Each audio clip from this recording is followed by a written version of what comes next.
Okay, let's have a straight up real conversation about, I don't even know if I can say the word on YouTube, but the procedure that takes place when a woman decides she no longer wants to be pregnant.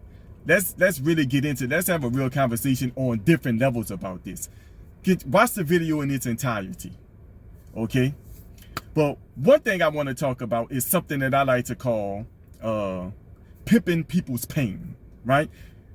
I think people need to stop politicizing that particular procedure, associating it with Democratic or Republican, or if you forward you. Let me go ahead and make this clear. I'm not a Democrat or Republican, just so people know, once watching the video. But let's talk about pimping people's pain, right? Whether you're a woman, whether you black, whether you white, whether you rich, whether you poor, this and that, thus and so, right? This is what people need to be aware of. And we're going to really talk about this. Sometimes you may have a legitimate issue, right? Like say, I'm a black man, right? You have this particular issue is relating to women with pregnancy and stuff like that, right? And women will probably, and rightfully so, say just in generally speaking, whether it's this, whether it's with something else. I think some women would say there's an issue as far as inequality in relation to women, right? Now look, that can be a legitimate real issue right there. Just anybody pain can be pimped, because you can have a legitimate issue, whether it's a women's rights issue, whether it's a race issue, or whatever. Now this is the pimping of the pain part. What someone can do is attach their agenda to your pain, your real legitimate issue. And if you're not really, and if you're thinking with your pain instead of thinking for yourself, you can spearhead their agenda, because they attach their agenda to your real legitimate issue. You can spearhead their agenda without even realizing it. How does this relate to the procedure that takes place when a woman decides that she no longer wants a kid, right? First, yeah, so we're gonna show some video clips of certain people, of a certain person talking and stuff like that. We're gonna get into some things. Okay, if you know anything about the origins of, Planned Parenthood, because Planned Parenthood is like, heavily associated with that procedure in America. It's like one of the faces of that procedure in America. So if you know anything about Planned Parenthood, and some people might, you may be familiar with Margaret Sanger, right? Now, this is somebody who helped found Planned Parenthood, who didn't believe that certain people should even be able to have kids. Yeah, she believed certain people shouldn't be able to reproduce, whether you was handicapped, whether, like she said, if you're going to, be a delinquent or a felon or stuff like that, right? She believed that certain people shouldn't be allowed to even reproduce, right? I think the greatest sin in the world is bringing children into the world that have disease from their parents, that have no chance in the world to be a human being, practically, delinquents, prisoners, all sorts of things, just marked when they're born.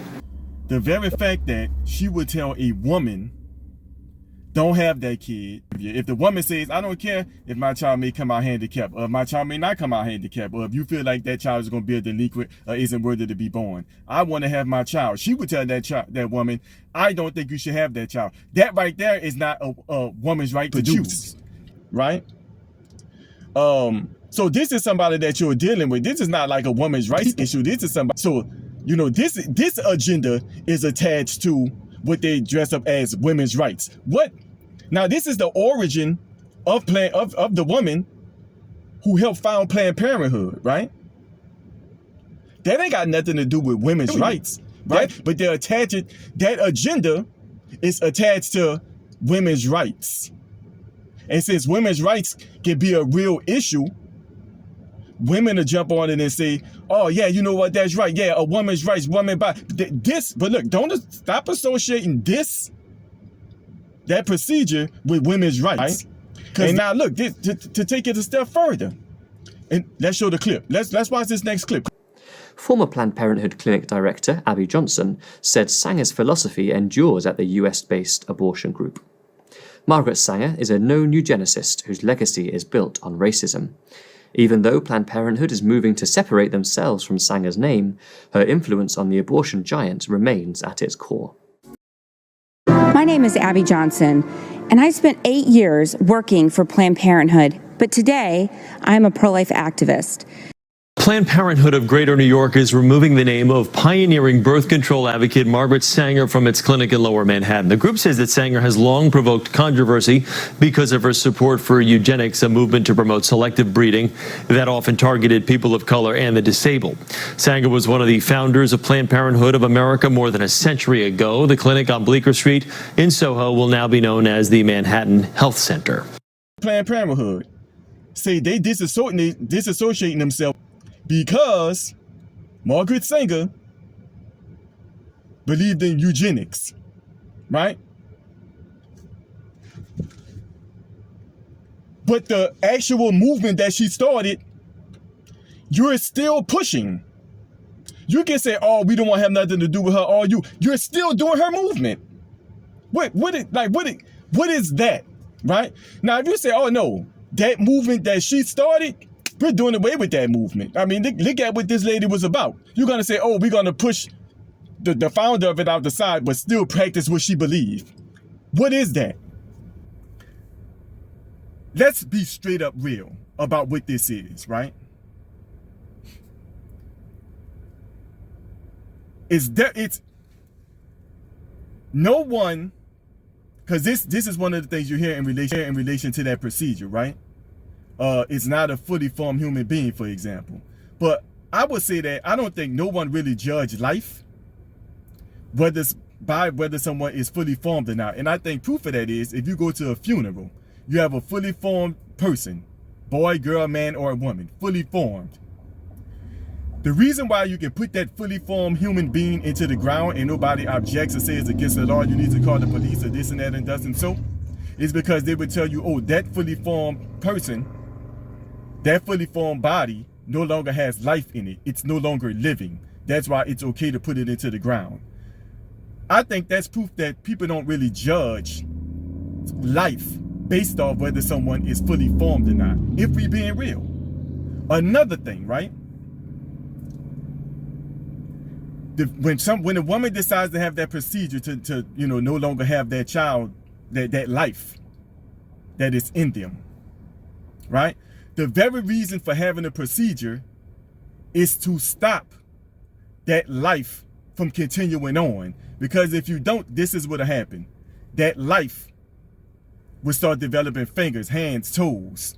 That life would eventually be born. That life, when it's born, it won't have teeth, it won't be able to talk, it won't be able to do anything for itself. But if you let that life continue to live, that life will get teeth.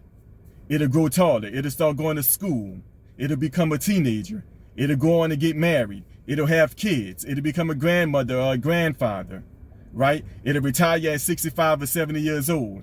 It'll keep it, that life process started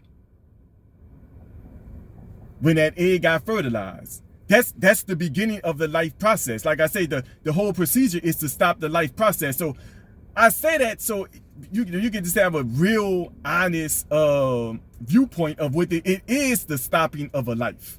No doubt.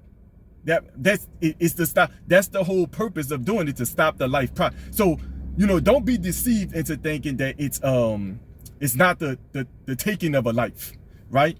Another thing, society in America it's decaying. You hear me talk about it in other videos, like legal sex crimes, the legal child prostitution in a certain state in America. But this is an example of the moral decay of America. This procedure right here. Think about, because listen to this. Now, this might sound like so what to some people because of how normalized and how deep the decay has become.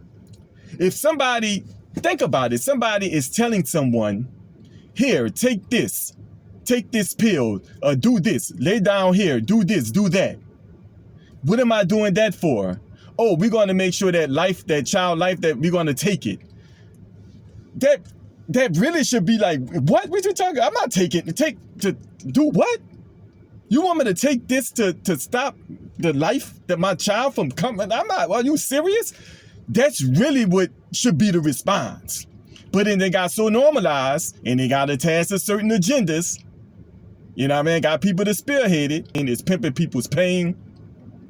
And when you really think of, and on this channel, you hear me talk about being intentional and purposeful with your sex drive in the first place. Because a lot of those procedures takes place for people really just being irresponsible sexually.